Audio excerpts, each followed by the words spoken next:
Welcome back into Tapped Out here on the BetQL Network. Joining us now, Johnny Eblen, the Bellator middleweight champion, also a University of Missouri guy. I got to tell you, bro, I went to KU, so I'm a Jayhawk. So, no love lost there. What's up with all you MU guys? Like whether it's Woodley or you or hell, I mean, you keep going, Ben Askren or Michael Chandler. How come all you guys have success doing MMA after wrestling? I mean, they have a few guys in at Penn State that go on to fight and they become successful. You got Ed Ruth. Oh, he's not fighting anymore. You got Bo Nickel, and then you got what's his name? Phil Davis. All PSU guys, and you got Oklahoma State. You had Johnny Hendricks. You had freaking Kyle Crutchmer. I'm sure I'm missing a few. But there's, I think University of Missouri though is definitely a college that turned out a lot of high level fighters. But all across the D1 wrestling landscape, you're going to have a few guys from the same program, show up and do well, I think, But at the end of the day, I think it's just like that college wrestling background is super important to have in dictating where the fight goes. So I think that's why guys like me and guys that have that college wrestling base have so much success in MMA. John, how much did you even impress yourself with how bad you whooped Gegard Mousasi? I think he was steamrolling a lot of fools in Bellator, and you went through him, man. I mean, you dominated in that championship performance. I mean, was it even a little bit surprising to you how good you were on that high level? Nah, I kind of knew this was going to happen because of how I spar, how I train. Like the level of training partners I have is very high at ATT, so I have a pretty good concept of like how good I am comparatively to the people I train with. So unless like Gegard's like a whole different animal, which he wasn't, I kind of knew he wasn't. I kind of knew the fight would play out like that because all the training I do at ATT kind of like prep me to fight guys that are high level like Gegard. I got some of the best training partners in the world. I get some of the best sparring rounds in the world. So going into that fight, I was very confident in my ability to manhandle. When you've got a name like that on your resume now, I mean, Gegard Mousasi, how much, not that you weren't respected before, but how much instant respect does that give you? For sure, putting my name out there, it's a more legitimate win and it's a step in the right direction. I think it was an appropriate step. Some people thought I was overstepping my bounds, like, oh, I should have fought somebody else before I fight Gegard Mousasi, but I thought it was the right guy to fight at that time. And plus, I mean, there's not too many big name guys in Bellator right now. A lot of them are up and comers for the most part. But yeah, I mean, definitely put some respect on my name, and I think it's well deserved. And I'm going to continue to win and continue to beat big names and continue to beat guys that have good records that are world beaters and make them look human. Johnny, getting back to American Top Team, like it's such a factory over there, so many top guys. How do you find the right mix of what works for you there? Because it feels like you have a factory there of everybody. You walk in there, there's a glass case full of belts. They know what the standard is, but is it sometimes, was it overwhelming when you first got there? And how did you find your way in, to the right, sense of guys to work with to get yourself right for championship fights? That's a good question. I don't think I've ever was overwhelmed because I've come from a background of like where being a champion is kind of the standard. Being top notch is the standard. Coming from even my high school, Park Hill High School, they have a list of state champs and state placers and national champs up on the wall. And even in kids club, we had that, so the whole objective was to get on the wall. Right. And then you just go from kids to high school to college. They got portraits of national champs up there and guys that have placed at NCAAs. You got conference champs and stuff like that. So the goal was to get up on the wall up there. And then, it's just nothing new. Get up on the wall at ATT and put a belt in the case. I've been bred for this my whole life since I was a kid. So never was too overwhelming for me. The way I got into the sport was through Steve Mocco, and I met some of my like core coaches like probably within the first couple of weeks I was there.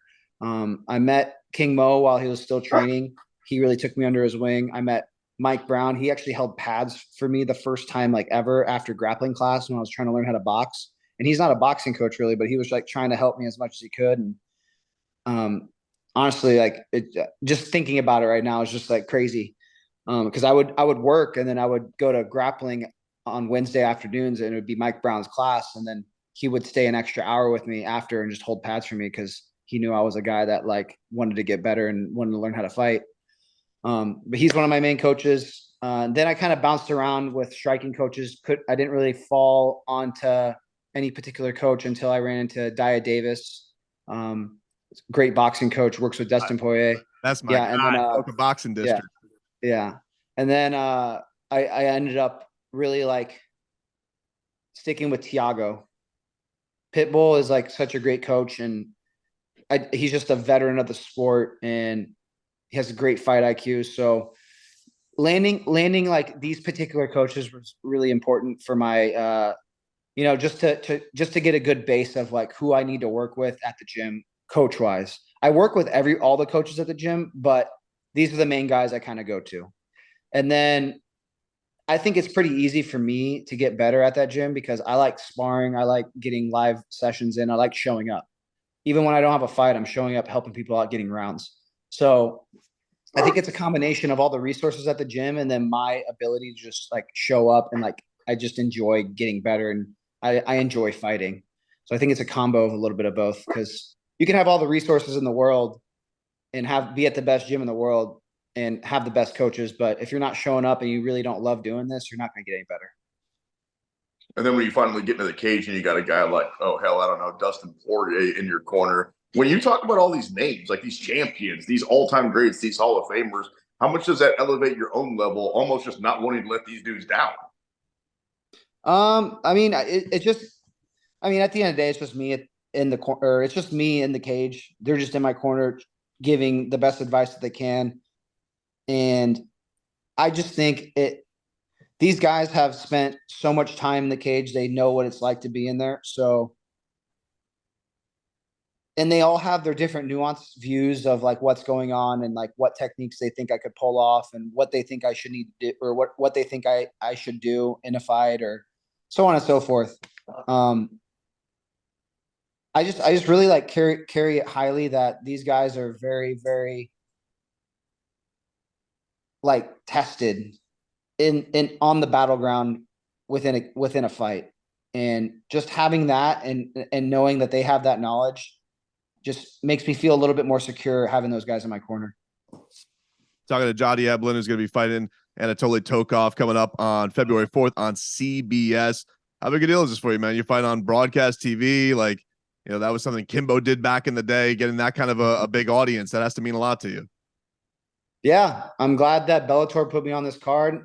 I'm looking to show out and have fun and fucking put on a show, man. Whether it's rounds at the gym, whether it's during the COVID times when no one was even at the freaking fight and you could hear every punch, you could hear your corner, you could hear the commentators, to having crowds back in. And then now like live on CBS with a big crowd in LA is going to be awesome, man. Like I just like to fight regardless of if anybody's watching or if the whole world's watching. I just like performing and having fun. Johnny, as like, you know, when you get to the top and you get to this point of being champion, do you notice people around you changing? Like, how is that? Because you work so hard, you work so hard to get that tight knit group that worked with you. Do you have new people who say, well, now I want to put my input because now they know he's legit? And do you have to block that out because you just kind of want to keep your circle what your circle is? Kind of. Not really. At the gym, people kind of know like the guys I work with. So not too much of that. It's more like outside of that, outside of the gym where like, you know, people are starting to recognize me. People are like wanting to invite me out to places, so on and so forth. And honestly, if I fucked with them beforehand, I'll probably, you know, entertain it. If I didn't, probably we'll just block it out. More sponsorships are coming through for sure. I got some more people talking to me, and it's I'm getting a little validation, and with that comes, a little bit more responsibility with the people I need to surround myself with. So yeah, I think I gauge it pretty well, and I cut out the people I need to cut out, and I let the people in that I need to let in.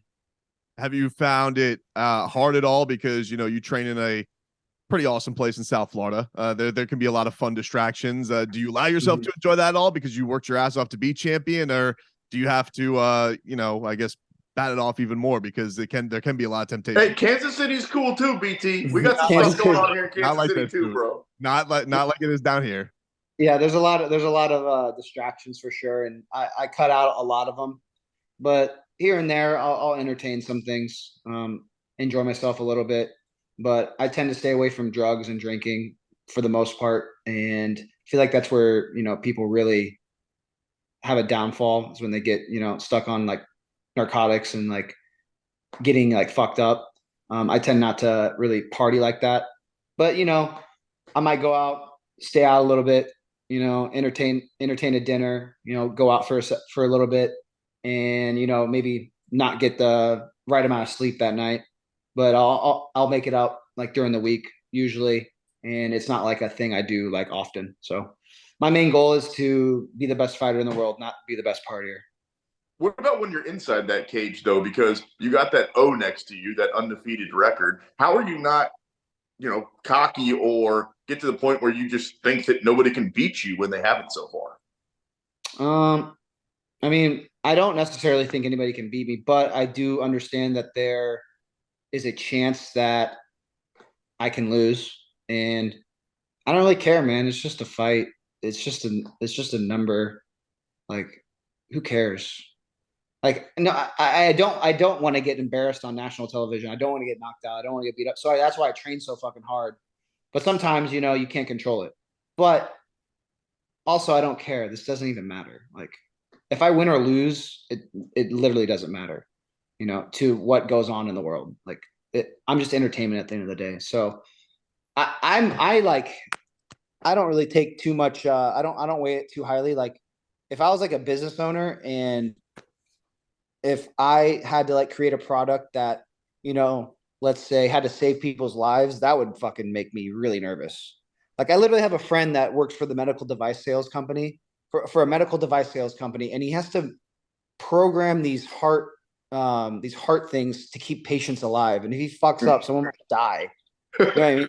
Like, that's stressful for me. Like, that's stressful, bro. Like, someone's life is in your hands. I'm just going in a cage and like fighting somebody. That's not a big deal. Like, engineers have to build buildings that don't crumble, and the is that have to like keep society afloat. Like, that's nerve wracking. Me going in a cage and like fighting another human, like, and I'm damn good at it, man. That ain't shit. That's nothing.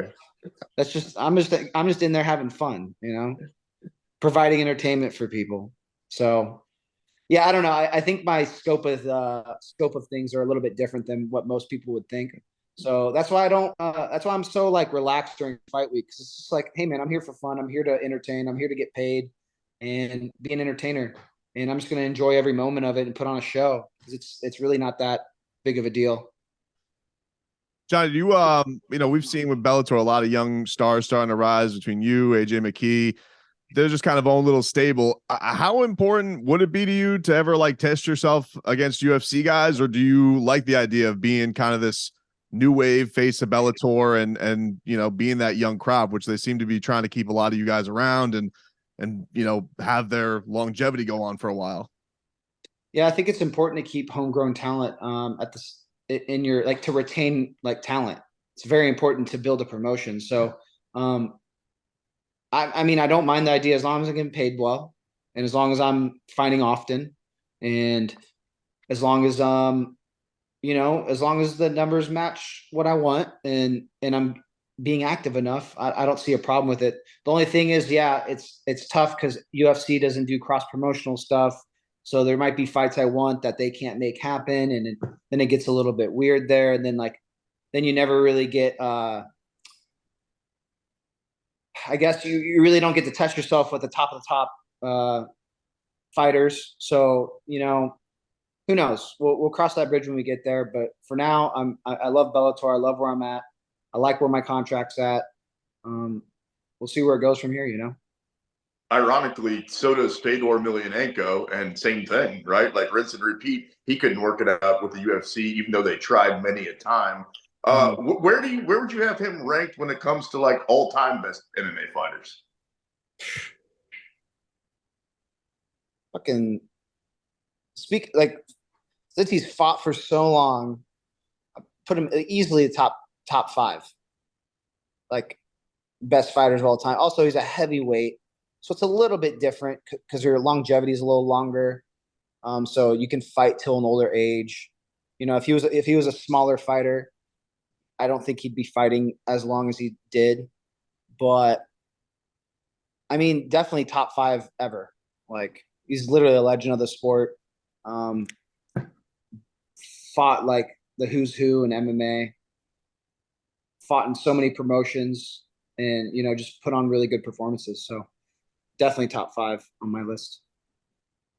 Were you, John? Were you there the day the Dolphins came over to train with you guys over at ATT? And how did that go? Did you give any other players a whooping? Like, did they get a real welcome into mixed martial arts?